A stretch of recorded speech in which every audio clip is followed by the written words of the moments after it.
Welcome to this tech talk on generative AI towards marketing and sales.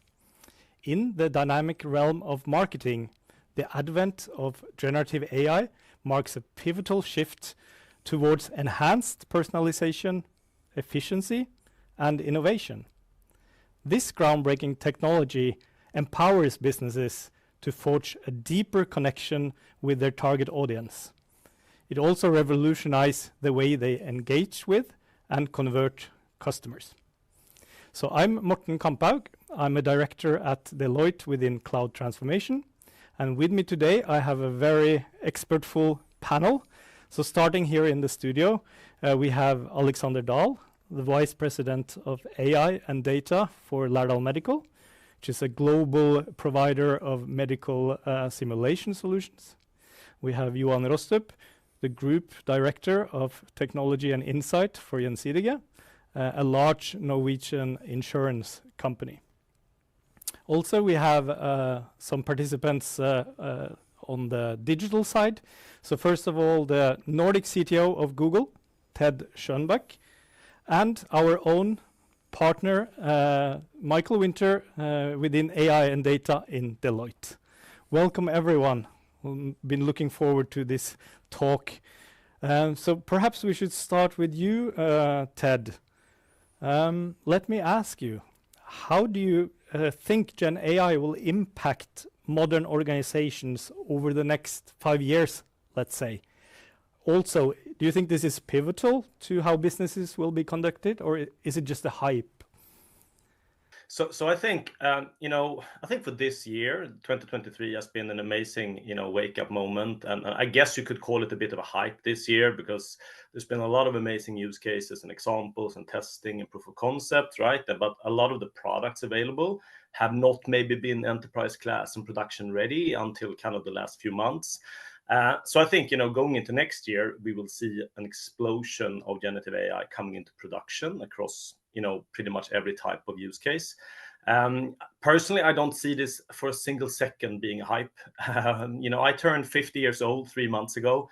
I know this is the biggest tech shift in my lifetime. I'm convinced this will transform the way we do our everyday jobs and how we interact with customers and how we teach, how we learn, broader in the society.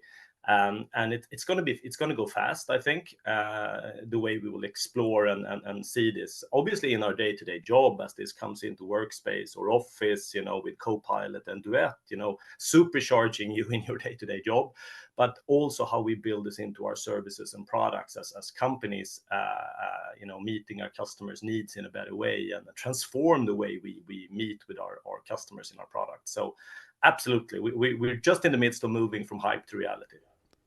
This sounds promising. Michael, I don't know if you have anything to add to that, and perhaps also comment on how you think the roles of marketeers and salespersons might shift in this. Yeah, so I can only agree with what Ted said. I think I think first of all, 5 years is really difficult to predict. I think just talking into next year is maybe difficult.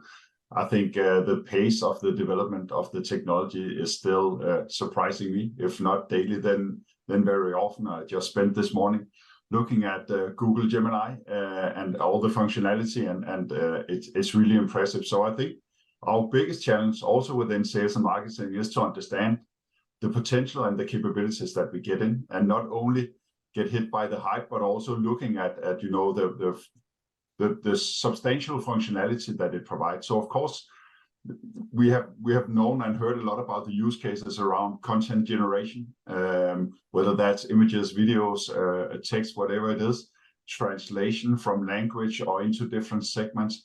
All that is just in the beginning, but I think that is going to make a huge impact on how sales marketing functions are going to operate in the future, and also impacting the whole ideation phase. How much can you now do in-house? How much do you need external partners to support you with?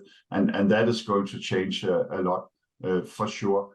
And then the whole conversational AI, or the way companies will interact with partners or their clients, is going to change for sure. And that will be across channels, and I don't think we have seen anything yet. But I think this is really where it will start up. Very, very interesting. Now let's try to test your hypothesis, perhaps, with the real companies that we have here today, with Lardal and Gjensidige. So Alexander, Johan, how do you see the most significant use cases of this, and what is your company doing or planning?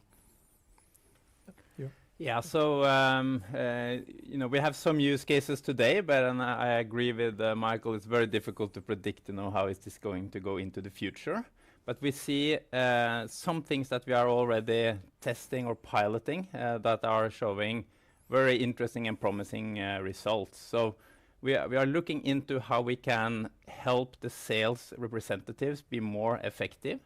We could have an AI engine analyzing the conversation, picking up on unmet customer demands or questions from the customer that weren't addressed by the sales rep. And that could be prompted back to the sales rep that, this customer mentioned they have bought a cabin, or, they have a dog, and we don't find that in their insurance policy.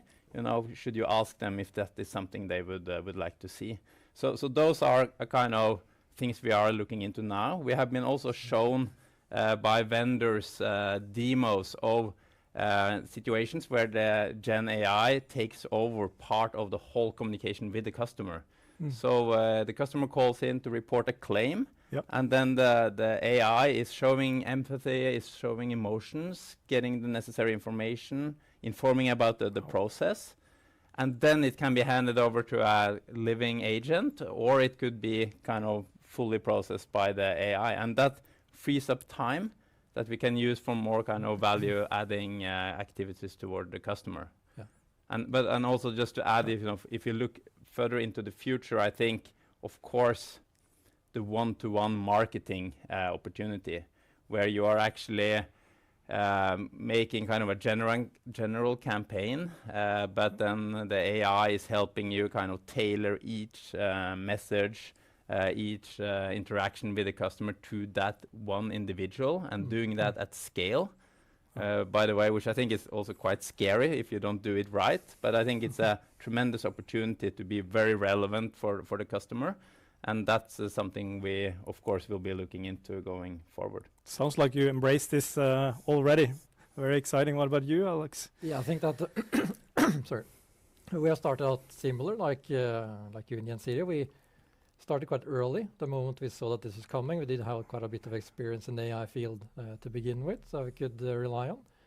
But we did see opportunities, particularly like you're in Gjensidige, looking at opportunities to automate part of the customer support process, the sales process, to get better at analyzing the needs of the customers, being more relevant.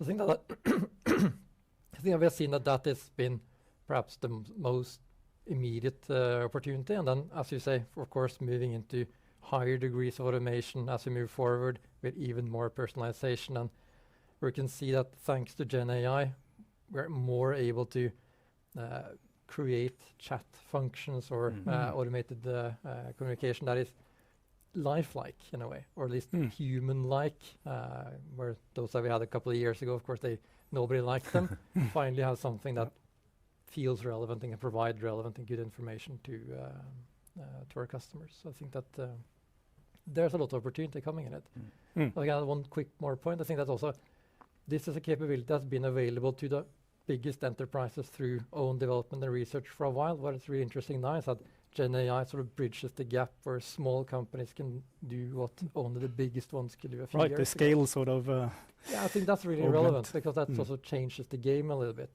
You don't need 100 million NOK to put into a development process to get something. You can do it with smaller resources. And Ted, do you see some of those use cases from Google side?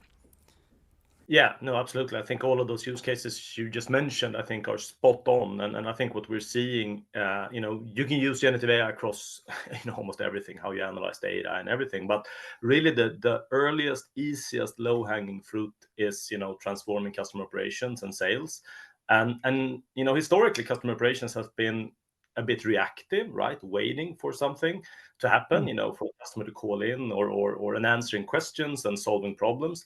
I think what we're seeing now is a massive shift in customer operations and sales kind of merging and becoming proactive or even active and really, guiding customers, helping customers, coaching customers to better decisions, better, purchasing decisions or whatever it might be. So definitely we're seeing that. Yeah.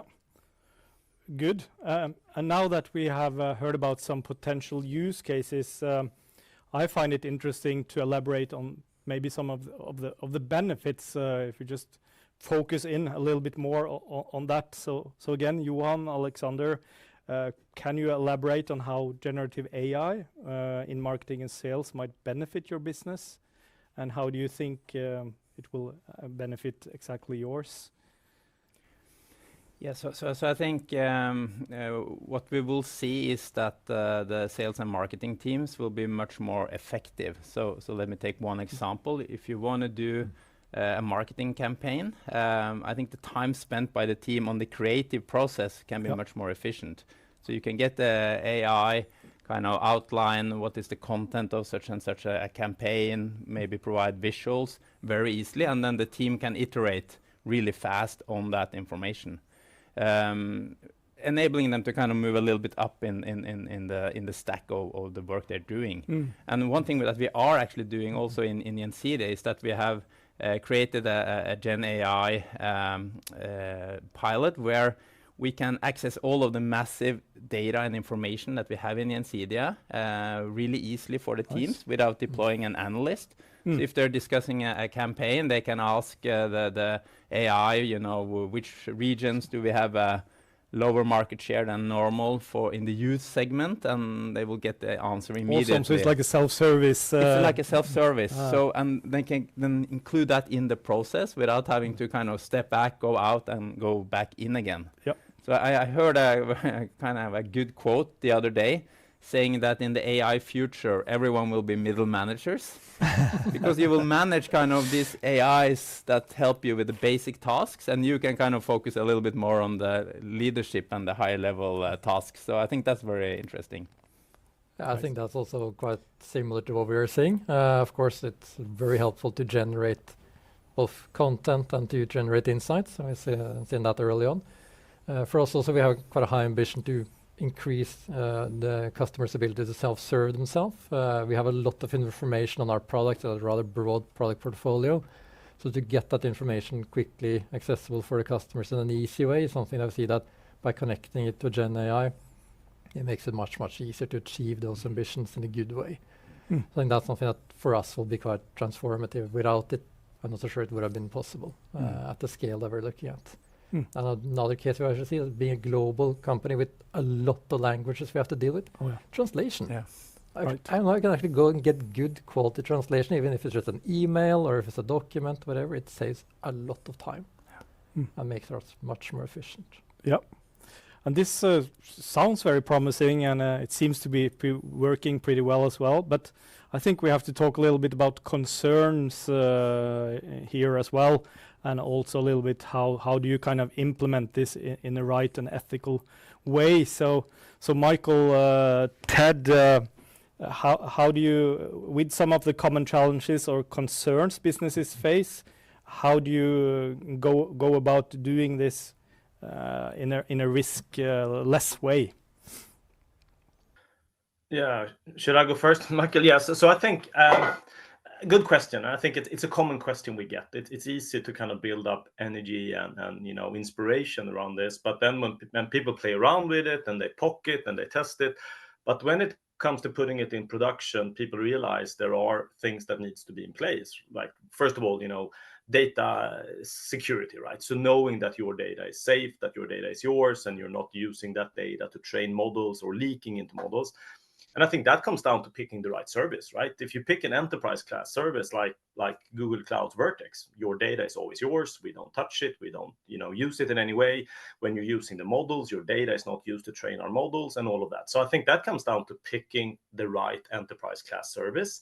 I think the first half of this year, there was a lot of people using services that were not enterprise class. And I read somewhere that there were more GDPR breaches in public sector in the Nordics in the first half of this year than in the history of GDPR, because people just threw data on these services and didn't realize the data just went somewhere else, right? So that's, I don't think that's hard to solve anymore, but you need to be careful with which kind of service you pick and choose when you're doing that. And then it's the same kind of level of compliance and security and privacy as with, you know, any cloud service, at least from Google. So I think that's the starting point in just getting the right product, and then you're fine. That's my overall view. Then obviously the other part is kind of around hallucinations, which is there's a lot of discussions that, you know, what happens if the models get it wrong, right? And that's hallucinations. And I think first of all, today compared to 10 months ago, hallucinations are significantly less. That's the first thing. The second thing is, by taking the model and use something we call enterprise grounding, where you train the model and connect it deeply into your data. And as you do that, the model forgets everything it knew before. So it doesn't know who Elvis Presley is anymore. It just knows the data you trained it on. And that way of working, you know, almost, I would say, eliminates hallucinations. And on top of that, the last thing is, don't pick the world's biggest model to solve a small problem, because the bigger the model, the bigger the risk it is it hallucinates. So picking a slightly smaller model, which is more cost effective and better for the environment as well, and deeply connecting that into your data, I would say you almost eliminate hallucinations as well.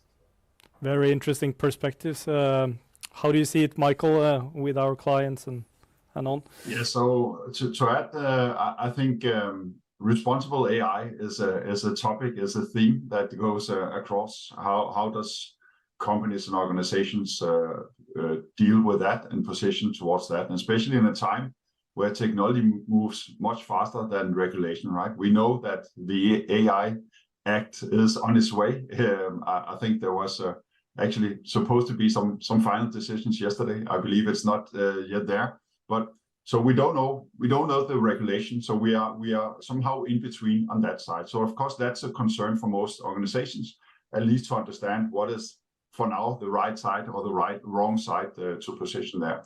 And then of course to deal with everything Ted says about biases, hallucination, understanding the foundation models, understanding concerns about copyrights. If we are marketing and we want to generate images, is the model trained on copyright images, and what impact can that have?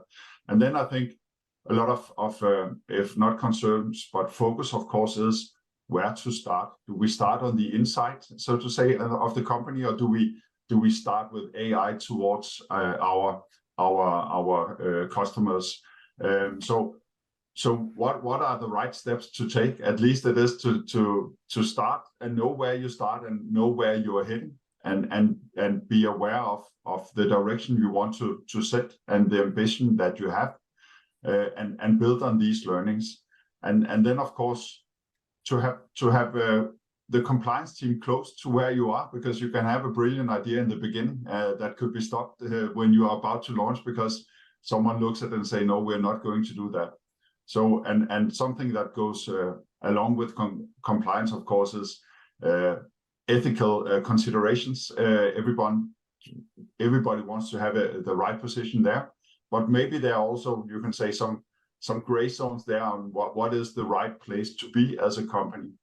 And then maybe the last point that we have a lot of discussion about is how aware or how official should you be towards your client that you are actually using AI? What is the concern from consumer side about companies using AI? And should you be transparent and communicate that now you actually have AI services, and why do you have them, and how do you have a human in the loop? I think that's a lot of really good discussions and considerations most companies have in relation to how to use AI today. Yep. Yeah, thank you for that. And I guess the right choice of technology is important, and maybe some of the regulations will be built into that technology as well. And then also, of course, the humans that knows these waters. How do you think when you go about implementing this in order to do it according to strategy, according to ethics and and so on. I think that for our part, like at least starting with acknowledging that there are risks and then trying to identify what those risks are particular to your industry and your company is the first place to start. We were quite quick to do that. Then I think it's also getting sort of the whole organization behind some common way of working with it, getting everybody to understand how it works, what it is, what it isn't, is really helpful. So for our part, we put a lot of effort on getting everybody on board, getting to try the technology, establishing some common guidelines, education for how we're going to use it, and of course, like to Ted's point, also using enterprise technology that fitted our needs, and we adapted it to our needs. And that way, we also control the data, so we're sure that we're not using material that we don't have a right to use. So I think that's a good place to start. Yeah, and I very much agree with that. I think, there are, unfortunately, with such a powerful tool that Gen AI is, there are unforeseen consequences, and we can't all, know what is going to happen going forward. And at DNC, our vision is to know the customer best and care the most. Of course, we have to be careful and think about the risks associated with doing this. So I think there are kind of two angles to that I would like to add. One is that we are trying to have very good control over all the activities in the company related to using the Gen AI models.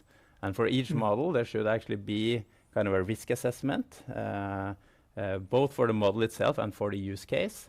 And there should be an owner. So there is someone kind of responsible. And I think that's kind of a guardrail towards things going off in an unintended direction.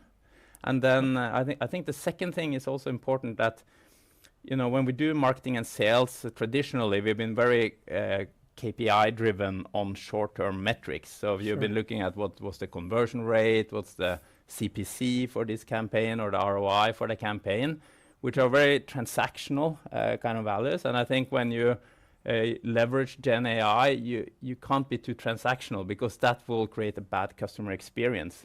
So I think when we train the models and when we make these objective functions, we need to look more long-term at how do you actually build a customer relationship, how do you create value for the customer, and then use kind of the power of AI to look at the broader perspective on how we can create value for the customer, which I think will create value for the company over the longer term. So we need to shift a little bit the mindset when we are using these models for kind of direct marketing and sales. Interesting how technology also makes us shift the way we work and think.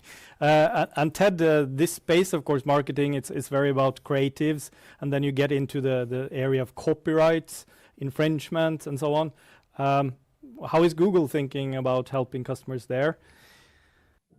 So obviously one of the most common questions I get when I show kind of image generation using our tools, right?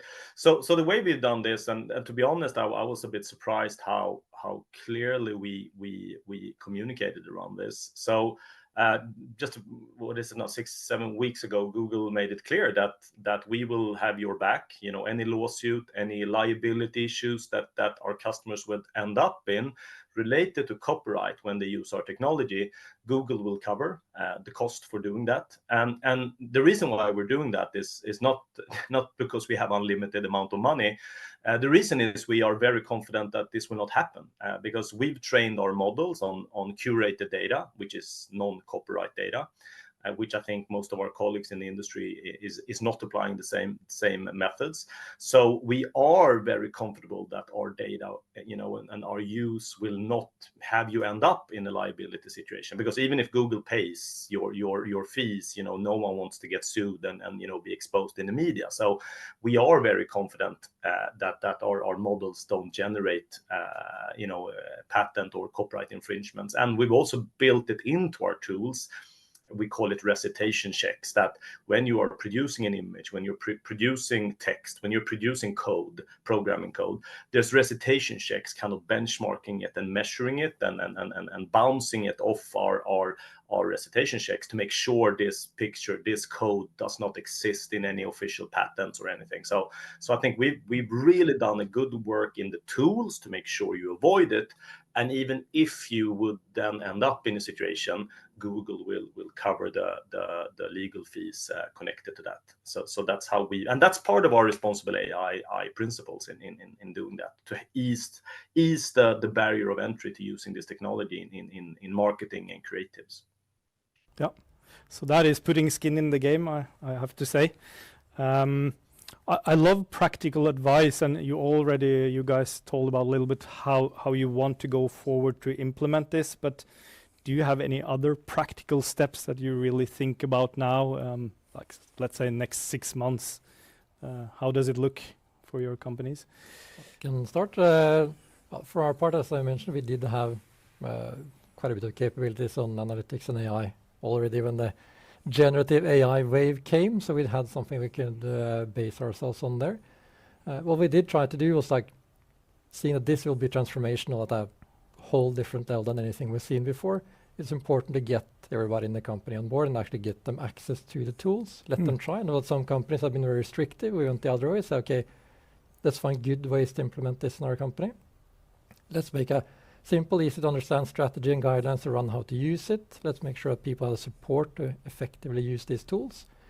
And back to the point of actually try enterprise technology. It's safe. You can operate within with good established frameworks there that helps you to get the tools in place. I think that's a really good place to start. And I think that also you have to make some bets. There's a lot of Gen AI technology out there. Choose a few. Right. And try those. And if those are not the right ones, then you can adapt later. But find a place to start and make a few bets. I think that's the really important thing. Don't be afraid of it.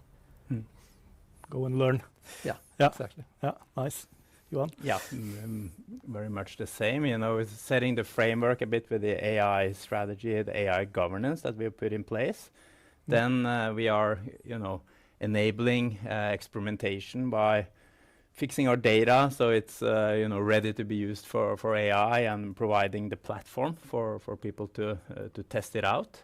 And I think maybe the third thing that I can add is that we're putting more emphasis on educating people all the way from the top executive management to the people in the front line. Telling them about this, participating in the ecosystem in the industry with vendors, with startups, with researchers, and also participating or sharing information internally. So we have breakfast meetings where people share what they're doing and trying to kind of build a collective competence on AI so that experimentation and all of these other activities are more value adding, I think. Yeah.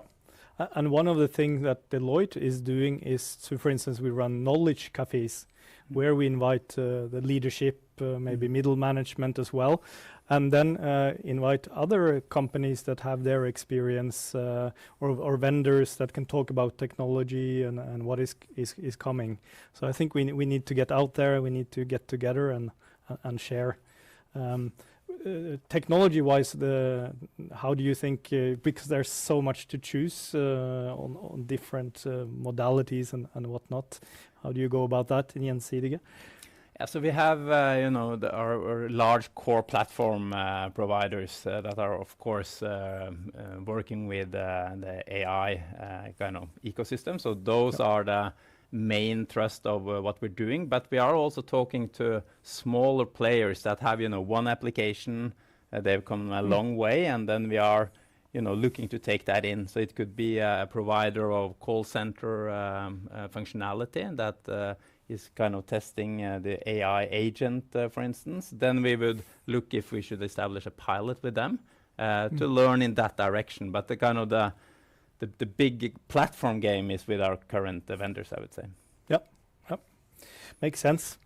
As we are nearing the end now of these interesting discussions, so I wanted to have a look towards the future now, and also thinking about several other technologies that can concert and play with generative AI, because I guess it's not the only tool that will solve the whole capability.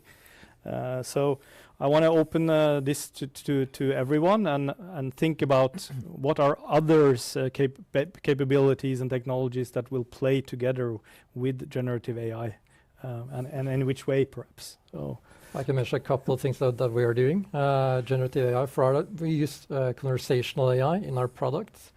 So being able to combine those capabilities with generative AI has increased the fidelity of conversations for conversational AI. So that's a really good starting point.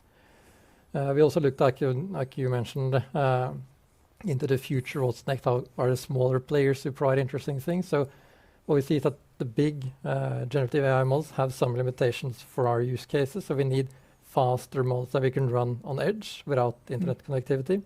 And their quantum-based generative AI models are really interesting. They're very fast, high performance, much more than what we see today. They're really interesting. Because you have end devices like dolls and... Yeah, that require, for example, a medical device that needs to run with real-time analysis on edge in a place with poor connectivity. You really need it to work. Failure is not an option, let's say like that. So we're looking into that. That's a really interesting area. And I'd like to add one final thing, is that in all this discussion about AI technology, and I think you mentioned it, data. Data is the real differentiator. The AI is leveling the playing field, but the data is where you'll find the competitive advantage. So if you have access to unique data, that's really where you can actually win the game. Makes sense. Yeah, and to kind of build on that, because I was going to say that it's so difficult to kind of keep on top of all of these technology developments, and when you mention quantum and some of these very advanced things, I feel like I'm a little bit behind already. But when it comes to data, I think the sensor technologies and getting signals in with the whole IoT and machine-to-machine communication, I think that's a huge area, and it will give you a lot of data, and it will also allow you to have kind of another level of automation. So when we are looking into the future, we see, the house where you have a damage will report the damage itself. You don't need the kind of the owner to do this as an extra. Or maybe even layer. prevent it before things happen. Hopefully to prevent it. But I think, talking about all these new exciting technologies, and I'm of course very enthusiastic about where we are moving, but I also am a little bit scared because things are moving so fast. And I think it's very important to keep in mind that the power of these new tools that we are getting, I think, it sounds like a cliche, but I think we have to use them to improve the lives of people at the end. That's what we're trying to do, not to get them to buy more stuff or, some short-term dopamine excitement and nudge in that direction all the time. So, and if we don't do that, I think there will be a backlash towards, being exposed for all of this. So the technologies provides a lot of opportunities, but we need to steward also where we're moving in that direction to ensure that it's still the customer and the individuals that are, the key value that we want to promote in this. Yeah, not rushing unconsciously ahead, just seizing any opportunity, but actually adding some human emotion and personality into it and respect the people we're communicating with. And that's that's the discussion we're kind of having, which I think is very important to have these kind of discussions and not just charge ahead in one direction without looking out at the side view, in so to speak. Yeah, very valuable. Michael, what about on your side?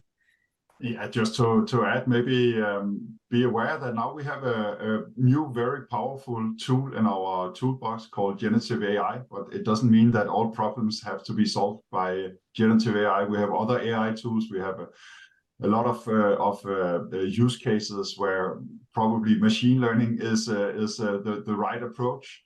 But now we have opened up to understand the power of algorithms and then just echo data management, control of your data, control of your platform is really essential to excel here. So I think be aware that everybody doesn't just see generative AI as the magic to all problems that we see. It is powerful, has a huge potential, but there are all the other tools in the toolbox that I think we should keep in mind. Great.